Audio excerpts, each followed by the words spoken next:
Good morning, students. My name is Dr. Ritu Singh, and I am taking the lectures of your subject of investment analysis. Okay, we have done the two lectures of Unit 3 before with this, and which we discussed the introduction of security valuation and the factors which affects the security valuation. Okay, and so we will be moving forward with that, and before moving forward we will do a little revision of the previous lectures which we studied. So uh, the subject is here investment analysis, and we are discussing unit 3 right now. In security evaluation introduction, we studied that security evaluation is done on basis of few values like book value, liquidating value, intrinsic value, and replacement value. And market value is very important with the security evaluation, because market value is that value which decides the price of share at which it will be traded according to the demand and supply. Then we studied the factors influencing security valuation. The factors which were influencing were the time value of money, then demand and supply of the security, bank rate, market players, dividend announcements by the company, management profile, trade cycle, speculation, political factors, industrial relations, stability of government, general market sentiments, actions of institutional investors, lack of foreign investment, returns offered by other markets, availability of credit, and effective regulations and rules by the existing government. For today's topic, which we have to start today, was the security valuation in India. Before moving forward, we will discuss about security valuation in India, and then we will move forward. How security valuation is done in India, and as an Indian investor, what factors, what points we need to remember while investing into security market. Okay. So in India, the valuation of securities is done by CCI for the purpose of fixing up the premium on new issues of existing companies. Okay. The guidelines given by CCI were applicable up to May 1992, and after that CCI was abolished. Okay, and so what was CCI? I hope that you would like to ponder on the topic that what is CCI. Okay, the CCI was actually is actually currently a competition commission of India. Okay, so in CCI it is maintained, it is a sorry, I'm forgetting the word right now. It is maintained, it is mandatory to maintain the appropriate standards of the market. Competitive Board of India, we can say it's the Competitive Commission of India, ensures that while doing business, all the organizations are following the rules, are not harming anybody to make profits, and their profits are made by through proper channels, by following all the rules. There is no unfair means, no illegal means to make their profits. Okay. In CCI used the concept of net asset value and profit earning capacity value as a basis of fixing for the premium on the shares. Premium share करने के लिए CCI net asset value और profit earning capacity को use करता है. The NAV is calculated by dividing the net worth by the number of equity shares. Net asset value कैसे decide होती है? Net worth of the organization or the company is divided by the number of equity shares they have given in the market. The net worth includes equity capital plus free reserves and surplus less contingent liabilities. The PECV is estimated by multiplying the earnings per share by a capitalization rate of 15% for manufacturing companies, 20% for the trading companies, and 17.5% in case of intermediate companies. Earning per share is calculated by dividing the 3-year average of post-tax profits by total number of equity shares. EPS हम कैसे calculate करते थे? इसमें हम 3 साल का post tax profit average निकाल के उसे total number of equity share से डिवाइड करते थे. To be more specific, the net asset value of a company is equal to total asset liabilities, borrowings, debt, preference capital and contingent liabilities which has to be divided by number of shares. तो net asset value को calculate करते समय उस value को ध्यान में रखते हुए हमें अपनी सारी असेट और liabilities, borrowings, debt, capital, contingent liabilities को ध्यान में रखना होता है. The fair value of a share is the average of NAV and PECV, that is net asset value and profit earning capacity value. The fair value is taken into account for comparison with the average market price over the preceding 3 years, and the average market price should be less than fair value by at least 20%. तो fair value का comparison average market price से किया जाता है और उसको fair value से at least 20% कम होना चाहिए. So, if the average market price is 20% to 50% of fair value, the capitalization rate is used to be 12%. Okay, we can hear it. We can try to understand here with some example. For example, in year 1990, Tisco has a share in the market. Average market price over 3 years was 123. Net asset value is 68. Profit earning capacity value is 5.4. And the manufacturing capitalized by 15%. 15% से capitalise हुई, यानी कि हम 5.4 में का 100 से 100/15 से multiply करेंगे, हम आंसर 36 आ जाएगा. So the average value of NAV and PECV is 68 plus 36 divided by 2 is equals to 52. That means 52 जो है आपके शेयर की फेयर वैल्यू है. And then market price is more than 75% of the fair value. So hence the capitalization rate of 8% is applied. Capitalization rate of 8% का मतलब ये है कि हमारा जो required rate of return है, earning per shares का जो required rate of return है, that is 8%. Okay. So at the 8% capitalization rate, the profit earning capacity value is 67.50. Book value per share or net asset value is 68. The average above is 67.75. और तो फिर in this case for ₹10 of face value, 10 रुपये की face value पे premium जो है एक investor है वो ₹57.75 पे कर रहा है. Okay, so this was about the security valuation in India. This is not a very important topic right now. You don't have to worry about it. इससे क्वेश्चन आने के चांसेस बहुत कम है. So we will move towards the next topic of Graham's approach to valuation of equity. Okay,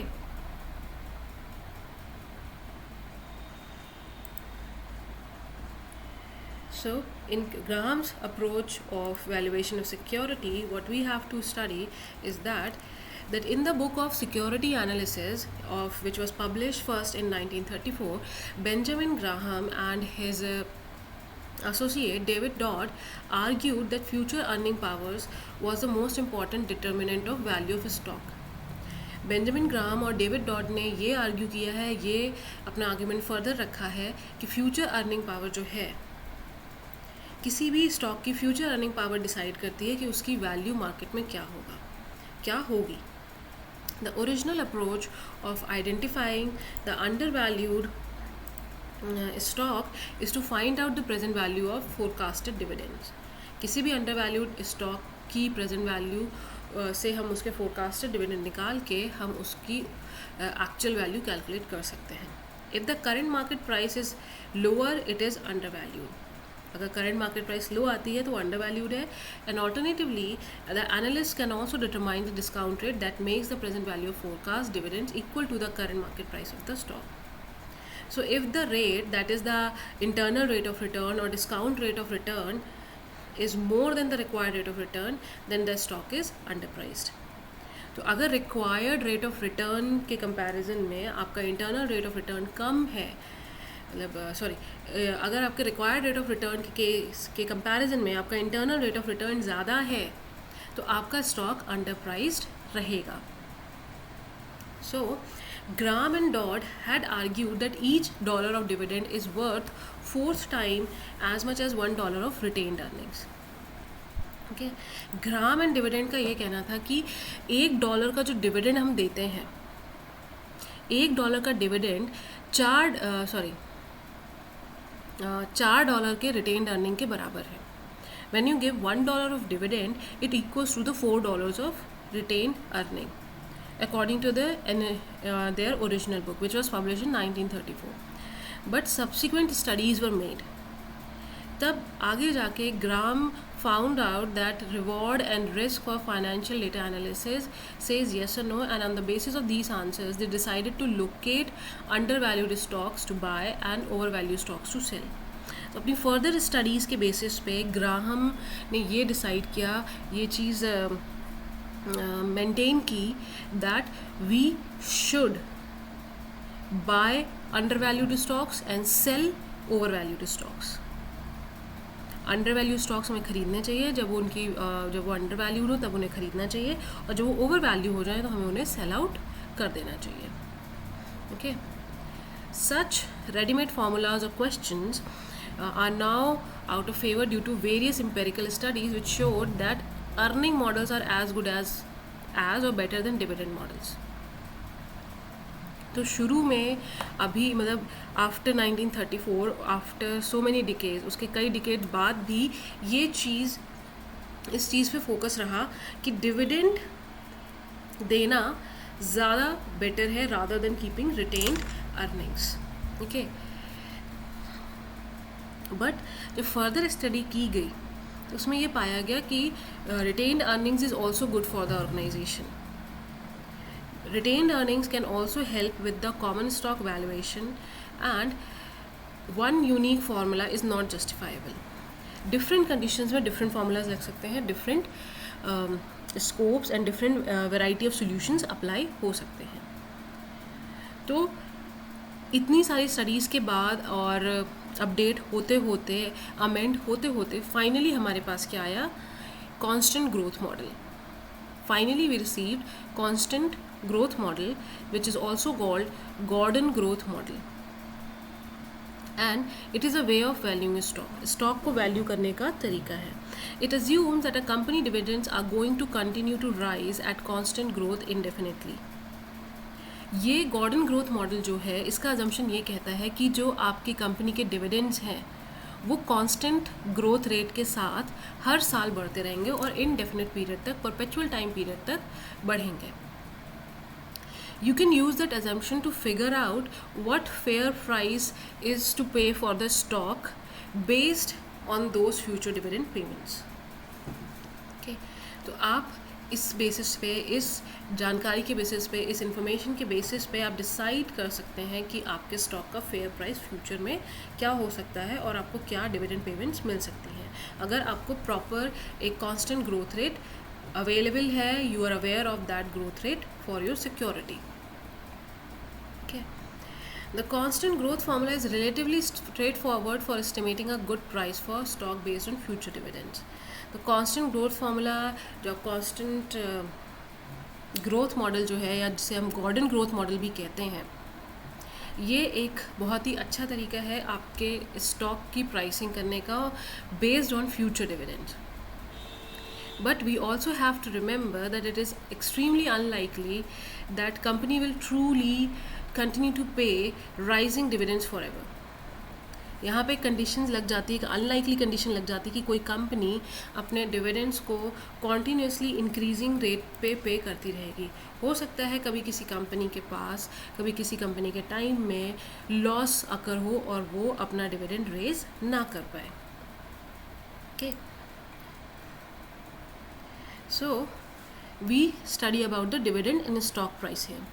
When investors put money into stock, they hope to hold on to stock for a certain amount of time and then sell it to investor for higher price. कोई भी investor किसी भी security या debenture में या bond में invest तब करता है, वो ये सोच के इन्वेस्ट करता है कि एक पर्टिकुलर टाइम के बाद, पर्टिकुलर प्रॉफिट बनाने के बाद हम हायर प्राइस पे किसी दूसरे इन्वेस्टर को ये सेल कर देंगे. So they speculate on their buying and selling prices of stock. Then also comes the term of dividends, which are the payments from the company that issued the stock to the shareholders in proportion to how much stock they own. So some stocks, some shares pay steady dividend over time. जो stocks आपको steady dividends देते हैं हम उन्हें blue chip stocks कहते हैं, और ये आपके ज़्यादातर असेंशियल या स्टेबल इंडस्ट्रीज़ में पाए जाते हैं या एस्टैब्लिश इंडस्ट्रीज़ में पाए जाते हैं. बट ये जो आपका स्टेडी डिविडेंड और इंक्रीजिंग डिविडेंड का जो फार्मूला होता है, ये आपका कई बार न्यू कंपनीज़ में या मिडिल इनकम कंपनीज़ में नहीं लग पाता है.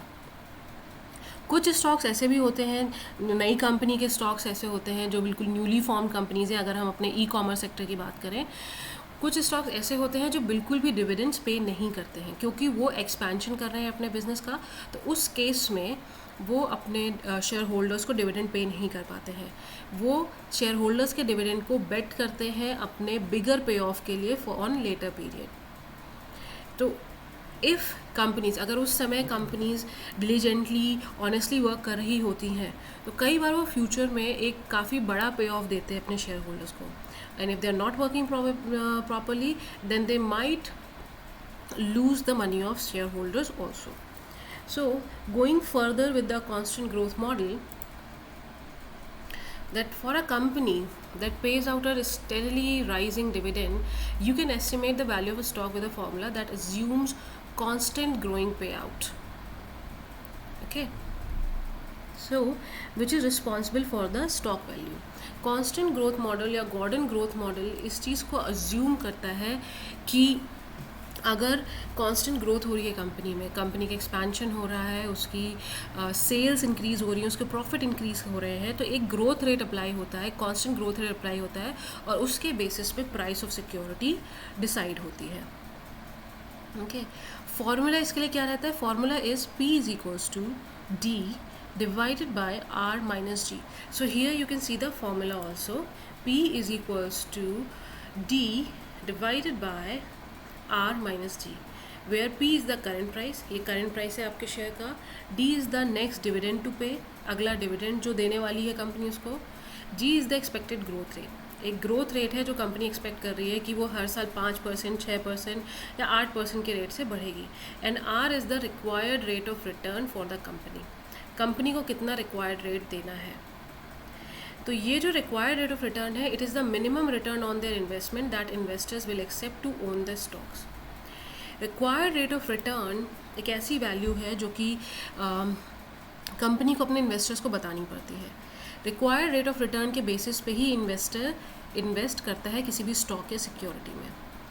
अगर फॉर एग्जांपल अगर किसी सिक्योरिटी, कोई कंपनी अपनी सिक्योरिटी पे 10% का required rate of return claim कर रही है, वो ये कह रही है कि हमारी सिक्योरिटी पे आपको एटलीस्ट 10% रिटर्न मिलेगा. अगर हमारे इन्वेस्टर का जो गोल है वो 9% है तो उसके लिए 10% बेटर आंसर है. बट अगर हमारे इन्वेस्टर का गोल 15% रिक्वायर्ड रेट ऑफ रिटर्न का है तो वो उसमें इन्वेस्ट नहीं करेगा.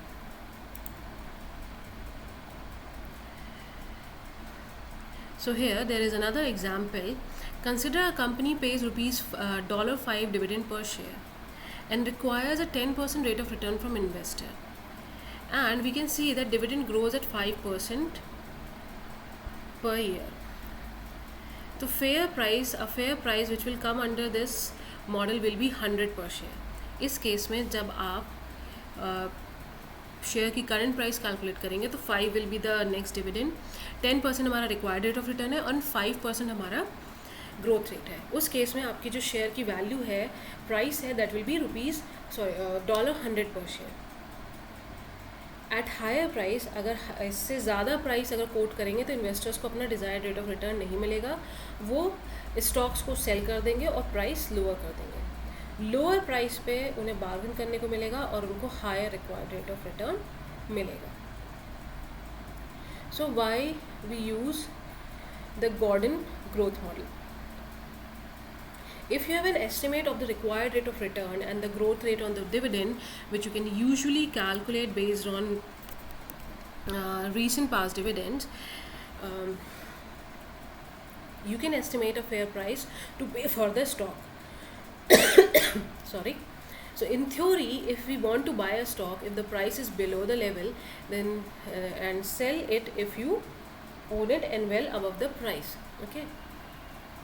So अगर किसी भी स्टॉक का प्राइस अपने लेवल से बिलो है, अपने एक्चुअल लेवल से बिलो है, तो आपको उसको बाई करना चाहिए, और अगर ओवर प्राइस है, अपने एक्चुअल लेवल से बढ़ा हुआ है, तो आपको उसको सेल कर देना चाहिए. So in practice, you have to consider the other factors also, like price of comparable stocks, possible returns from other investments entirely, and factors that might cause stock dividend to deviate from steady growth schedule. तो अपने stock को cell करते समय आपको ये भी ध्यान रखना है कि that you have to take care of other comparable stocks also. आपको ये भी ध्यान रखना है कि जो कंपेरेबल स्टॉक्स हैं उनके प्राइसेस क्या हैं, पॉसिबल रिटर्न्स क्या मिलने वाले हैं, और अगर आपका डिविडेंड डिविएट करता है तो आपकी ग्रोथ रेट पे क्या फ़र्क पड़ेगा. Okay, so there is this another formula also. We also apply the price is equals to d1 and divided by r minus g. This dividend growth model is a popular and straightforward variant of dividend discount model also.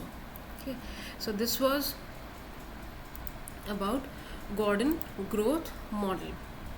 Okay, so in Gordon, while you are writing about Gordon growth model के बारे में जब आप अपने question paper में या answer लिख रहे होंगे, तो आपको उसकी डेफिनेशन सबसे पहले लिखनी होगी, उसका फॉर्मूला लिखना होगा, फॉर्मूला में कौन सी वैल्यू किस चीज़ को डिनोट करती है ये भी आपको बताना पड़ेगा. You have to tell that, and then you will explain, and if you will explain your Gordon growth model with some example. अगर आप अपने किसी एग्जाम्पल के साथ उसे एक्सप्लेन करेंगे तो बहुत ही अच्छा होगा. This will ensure you good marks in the exam. Okay, so Gordon growth model is used to determine the intrinsic value of a stock based on future series of dividends that grow at constant rate. तो ये line आप लोग याद कर लीजिएगा कि Gordon growth model is used to determine the intrinsic value of a stock based on a future series of dividends that grow at a constant rate. Constant rate यहाँ पे एक ऐसा वर्ड है जो कि आपके इस डेफिनेशन को एकदम अलग बना देता है, और हम ये मान के चलते हैं कि जो हमारा डिविडेंड ग्रो कर रहा है वो कांस्टेंट रेट से परपेचुइटी तक राइज करेगा. Okay, so dividend per share represents the annual payments a company makes to its equity shareholders, while the growth rate in dividend per share is how much the rate of dividend per share increases from one rate to another. And the required rate of return is a minimum rate of return investors are willing to accept while buying a company's stock, and there are multiple model investors used to estimate this rate. Okay, तो यहाँ पे आपका जो dividend है annual payment decide कर रहा है कि आपको हर साल कितना अमाउंट मिलेगा. जी आपका डिसाइड कर रहा है, ग्रोथ रेट आपको डिसाइड कर रहा है कि आपका डिविडेंड किस अमाउंट से इंक्रीज़ करेगा, और आर जो है it is that required minimum required rate of return जो एक इन्वेस्टर्स को अपनी सिक्योरिटीज़ में चाहिए होता है. The next is that Gordon growth model assumes that company will exist forever and will pay dividend per share at increase at a constant rate. Gordon growth model ये assume करता है कि कंपनी परपेचुटी तक exist करेगी. It is not going to stop its operations. So वो हर साल एक इंक्रीज्ड रेट के साथ, एक कांस्टेंट रेट के साथ इंक्रीज़ करके अपने डिविडेंड्स को पे करेगी और अपने शेयर होल्डर्स की वेल्थ को भी इंक्रीज़ करेगी. इस केस में to estimate the value of stock, the model takes a infinite series of dividends per share and discounts the back into present value using the required rate of return. Okay, तो यहाँ पे भी आपका एक time value of money का formula apply होता है. So here the Gordon growth model attempts to calculate the fair value of stock. इन अजम्पशंस को ध्यान में रखते हुए, ये अजम्पशंस आपको एग्जाम में ज़रूर शो करने पड़ेंगे कि इन अजम्पशंस को ध्यान में रखते हुए कंपनी प्रिवेलिंग मार्केट कंडीशंस के अकॉर्डिंग अपने शेयर्स की फेयर वैल्यू डिटरमाइन करती है और मार्केट के एक्सपेक्टेड रिटर्न्स को भी डिटरमाइन करती है. And if the value obtained from the model is higher than the current trading price of the share, then the stock is considered to be undervalued and qualifies for a buying and vice versa. तो अगर model के according जो value आपकी current trading price से higher आ रही है तो आपको अपने इस स्टॉक को बाई करना है एज इन्वेस्टर, और अगर वाइस वर्सा कंडीशन आ रही है, वैल्यू कम आ रही है करंट ट्रेडिंग प्राइस से, तो आपको उसको सेल करना है. Okay, then there is another example also. Stock is trading at 110 per share. कोई स्टॉक है जो मार्केट में 110 पर शेयर पे ट्रेड हो रहा है, ये इसका मार्केट प्राइस है. कंपनी का रिक्वायर्ड रेट ऑफ रिटर्न 8% है और ये $3 पर डिविडेंड पर शेयर दे रही है. So it is expected to increase by 5% annually. इस केस में जो आपकी P जो इंट्रिंसिक वैल्यू वो कितनी आएगी, P is equals to $3 divided by 8% minus 5% of growth rate. Okay, आपका आंसर 100 आएगा. तो यहाँ पे जो आपकी इंट्रिंसिक वैल्यू आपकी कितनी आ रही है, 100 आ रही है, बट मार्केट प्राइस कितना है शेयर का, 110 है. It is 110 for the market. That means this stock is $10 overvalued in the market. Over value है, इसका मतलब इस स्टॉक को आपको परचेज करने की ज़रूरत नहीं है, बट इंस्टेड इस स्टॉक को आपको सेल आउट करने की ज़रूरत है, since it is over valued in the market. Now coming to the limitations of Gordon growth model. The main limitation of Gordon growth model lies in the assumption of a constant growth rate and dividends per share. Okay, यहाँ पे जो सबसे बड़ी problem है हमारे Gordon model के साथ कि हम ये मान के चल रहे हैं कि कांस्टेंट ग्रोथ रेट है. कांस्टेंट ग्रोथ रेट तभी होगा जब आपकी इकोनॉमी फ्लरिश कर रही है बार बार, बट समटाइम्स आपकी इकोनॉमी में डिप भी आता है, रिसेशन भी आता है, तो उस केस में आपका ग्रोथ नहीं होगा, डिक्लाइन भी हो सकता है. पर गॉर्डन मॉडल ये अज्यूम करता है कि हमेशा ग्रोथ होती रहेगी. ओके, नेक्स्ट पॉइंट मेरे इसी पॉइंट को फर्दर एक्सप्लेन कर रहा है, that it is very rare for companies to show constant growth in their dividends due to business cycles and unexpected financial difficulties. Okay, then the next issue is that the relationship between the discount factor and the growth rate used in model. जो हमने discount factor या required rate of return लगाया है और जो growth rate हमारे model में use किया गया है, उनके बीच का रिलेशनशिप भी हमारे आंसर्स को अफेक्ट करता है. Okay, so if the required rate of return is less than the growth rate of dividend per share, the result is negative value rendering the model worthless.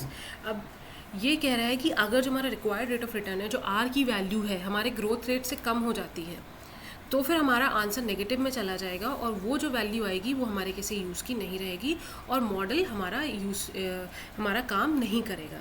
It will render useless. अगर हम यहाँ पे बात करें, हम अपने above question में, above example में, अगर हम ये मान लें कि हमारा जो रिक्वायर्ड रेट ऑफ रिटर्न 5% है और ग्रोथ रेट हमारा 8% है, उस केस में जो आपकी डिनोमिनेटर वैल्यू है वो -3 आ जाएगी. That -3 is not going to give you any answer regarding the Gordon growth value model. तो उस केस में यहाँ पे गॉर्डन ग्रोथ मॉडल आपका फेल हो जाता है.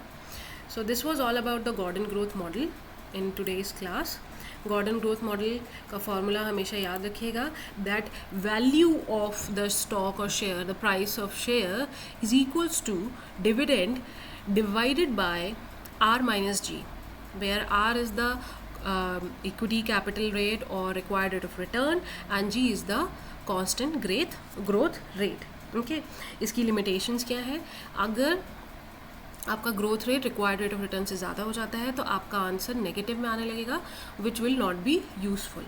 ऑल्सो ग्रोथ हम ये मान के नहीं चल सकते हैं कि आइडल कंडीशंस में कंपनी के शेयर्स या स्टॉक्स की हमेशा ग्रोथ होती रहेगी. There will be some decline also. Okay, so this was the important point with Gordon growth model. Gordon growth model का क्वेश्चन अगर एग्जाम में आता है तो इस चीज़ को ध्यान रखिएगा that you have to write the, आपको अजम्पशन सबसे पहले लिखने हैं, then you have to write the formula, उस फार्मूले को एक्सप्लेन करना है, और limitations.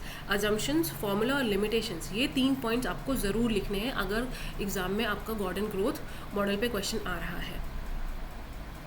It will ensure you good marks. Okay, so this was all about today's lecture. Thank you so much, students, for listening me patiently. This is Dr. Ritu Singh. I'll be signing off now. So this was the third lecture in unit 3, and hope we meet soon for the next lecture. And I will request you again कि अगर आपको कोई भी query, कोई भी question है तो आप मुझसे गूगल क्लासरूम में या फिर मेरी जीमेल आईडी पे, ऑफिशियल जीमेल आईडी पे क्वेश्चन पुट अप कर सकते हैं. I will be happy to answer you. So have a nice day ahead students, and see you soon for the next lecture.